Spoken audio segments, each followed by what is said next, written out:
Hey, you totally obsessed tennis player. So I'm sure you've been told by your coaches to stop playing low percentage tennis. And you want to play the percentages. This is great advice. But also, fortune favors the brave. It's just all about the shot you choose and the time you choose to go for a low percentage shot, because low percentage shots, when used correctly, can win tennis matches. You're getting yelled at by your coaches because you're probably picking the wrong time and the wrong shot to go low percentage. So your coach keeps saying, play high percentage tennis. So in this video, I'm going to show you 3 low percentage plays on a doubles court that's going to work at the club level. So let's get into it. The first thing that I'm sure your coaches have told you before is, hey, you return cross court. Cross court returns are high percentage.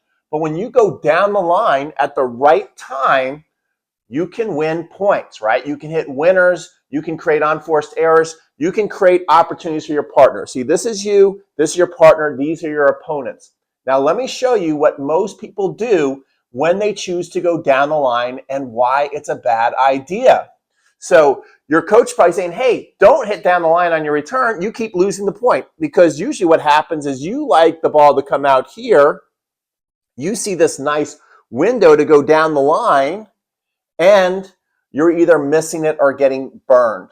So why is this not a good time to go down the line, and when should you go down the line? So it's not a good idea, number one, because you're going over the higher part of the net. So you can make more unforced errors in the net. Also, if you're a little late, you're going to go wide.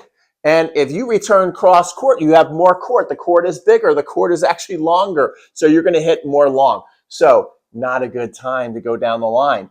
Let me actually show you a match between the Bryan brothers are playing in a final here. And this is the practice point, but let me show you the exact, another reason that you might be thinking about why going down the line at this angle, what you have to work with, is not a good idea. Okay, so this serve is going to go long. I know that, but just watch how this goes, because this happens a lot and why it's not a good idea to go down the line. So watch what happens. Bob's going to serve this ball here. It's going to go out, but watch this player just practices a down the line return. Now look where they are in the court. They're way off the court here. So, but you can see, let's say he had better balance. This looks tempting to go down the line with that angle. But what happens if you don't hit a winner? Look what happens. Look how open this is. So now this is just put away. Boom. So you have no chance. Now that's an extreme example. I'm granting you that. But that's another reason why you might not have thought of, is when you get pulled off the court, you go down the line because you see that line. But if you don't hit a winner, you're going to have a tough time getting back to that next shot. So how should you go down the line? When do you go down the line? What I want you to think about, and plan it too, especially get some second serves, plan to go down the line. Let your partner know. The more you let your partner know what you're going to do, you can run plays. I like to call this the squeeze play, the inside-in squeeze play. So your opponent serves here. You've got a great look at the ball, and now you can go at this net person, or maybe you even end up hitting a winner. That would be pretty cool. Now, why I like this a lot better is, first of all, it feels like you're hitting more of a cross-court shot, which your coaches told you is more high percentage. So even if you're late on the ball, right, the ball is still going to go into the court. So let me just take some of this out. So even if you're a little late, let's just say you're late on this shot. Now you have the ball going over there. If you're very late on the ball, it's still in the court. Where if you're late on this side, it's wide. You're also going over, it's still a higher part of the net, but it's going over a lower part of the net than if you're out here. This is the highest part of the net you could possibly go on. So you're going over a lower part of the net. And it feels like you're hitting the ball cross court. And then here's the other thing. If you don't hit a winner, which most of the time you're not going to hit a winner, you're right here ready for the next ball. So if they volley back to you, you haven't lost your court position. You're right there ready for the ball. And then another great thing that you can do is, since it's coming at them at an awkward angle, if you're hitting it like in at them. The ball's curving in at them. Now your partner can step up here, put the pressure on. That's why I call it the squeeze play. So they've got to fight this off and go here. And then if the ball pops up, then they go right back at them, finish the point off. So the net person's kind of like, whoa, they're not ready for those 2 balls in a row. So that is a much higher percentage way to go low percentage and win the point. Right, B2? Let's get to low percentage play number 2 that actually works in tennis matches. So we all know that the ability to poach in a tennis match is a good thing. However, I would say at the club level, most people don't do it well to where it turns out to be a low percentage play. You want to poach, but as you've heard from other videos, you keep letting poachable balls whiz by you, or you get there and you blow the volley, or you don't put the ball away and then you end up losing the point anyway. We know when we poach, what do we want to do? We want to get there, we want to disrupt, we want to create unforced errors, and if the ball comes on a racket, we want to put the ball away, all right? So let's go through some things that are making this low percentage for you. So there's 3 factors that I find make poaching low percentage, and that is your timing, your footwork technique, and then your volley technique. These are the reasons why you blow poaches. So let's first of all go through the timing. Usually what happens that I see is that players wait. Okay, this is you up here. You wait till contact is being made with the ball, and then you try and go. So even a ball that's not hit that well, it still ends up going by you. Or you get there, even worse, you get there, and since your timing and your balance is a little off, you feel rushed because you left too late, then you end up missing the volley. The other thing is if you go too early, well before the opponent hits the ball, I mean, there's never well before because everything's happening so fast, but if the ball's coming, it's bouncing, and you go a little too early, now you end up getting passed easy down the line. So that's the timing issue that I see with the poach that makes it a low percentage play. All right. Now, the next thing I'm seeing is the footwork technique. And the footwork technique is very simple. It's like you're too still up here. You're very quiet. You don't get any momentum going forward to get a nice rhythm. You want a nice rhythm up and across to make this poach work for you. I see very few recreational players be able to do that. So they're usually still, and then they shoot across, directly across. And when you do that, again, these balls are going to feel like a mile away, so they either get by you, or when you get there, you just don't feel comfortable when you blow shots. All right, and then the third thing that I see happening at the club level that makes this low percentage is that when you get there, you're all excited. I very rarely see people be able to have very excited, their feet are on fire, and then their hands are ice. Usually what I see is fire matched with fire. So your hands move too much, the wrist breaks too much, and you end up blowing volleys, all right? So what you want to think about is when you make that move, what we need is fire. The feet are on fire, the hands are ice. But the feet on fire also have to be efficient. We want to be able to do this in kind of just a couple steps, and then we're right at the net strap. So let me show you how the Bryan brothers execute this absolutely perfect so that you can make the poach a higher percentage, low percentage play. Does that make sense? Okay, so this is extremely interesting to me.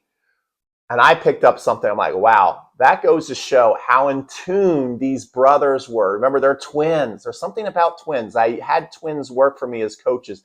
They could talk to each other without talking to each other. It's really weird. So I don't know if it's that Mike here makes a certain noise before he hits the ball, or if it's just kind of like a pitch count, like Bob knows exactly the timing of when his brother's about to hit. I normally like to teach people, hey, you want to start getting your rhythm up to the net, right? You do this little split step forward and then you go across. You want to do that on the hit. You want to make your first move on your partner's serve hit. Watch how Bob actually moves just before the ball is struck. This is kind of freaky, okay? Watch this. So the toss goes up. Another thing too, look at the angle of Bob's legs here. Also, look at the angle of how Bob, he's just not staying forward, he's at a slant. So again, this is going to enable him to kind of trap the returner. He's trapping the returner with his body, kind of like a basketball player, kind of daring you to go a certain way, okay? Daring you to go around them to the basket. Does that make sense? He's trapping just by standing like that. So that's another thing you can watch. Now watch this. The toss is going up.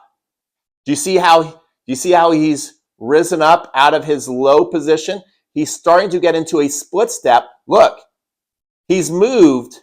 He's clearly moved before. Now the ball is being struck. And now he's fully into his split step. So you want to do that split step as the ball is being hit. He actually made his initial kind of movement before the actual hit. Very interesting. Okay, now watch this. So he split step forward, and what you want to notice is when your opponent starts to rise out of their hip. I always say it's when the hip commits, and he's not looking at that. He's feeling that, okay? He's done it so many times. But if you're wondering about how do I develop poach timing on the court, maybe with a coach or somebody returning, you don't want to go till they actually start to do this a little bit. That hip commits, and now they've already committed their shot. If they're just standing like this and you're going, now they can just pass you down the line. Does that make sense? So watch this right here. He hasn't fully committed. He's pressuring the ball clearly, but he hasn't fully gone across. See right here. See how the hip's starting to rise up?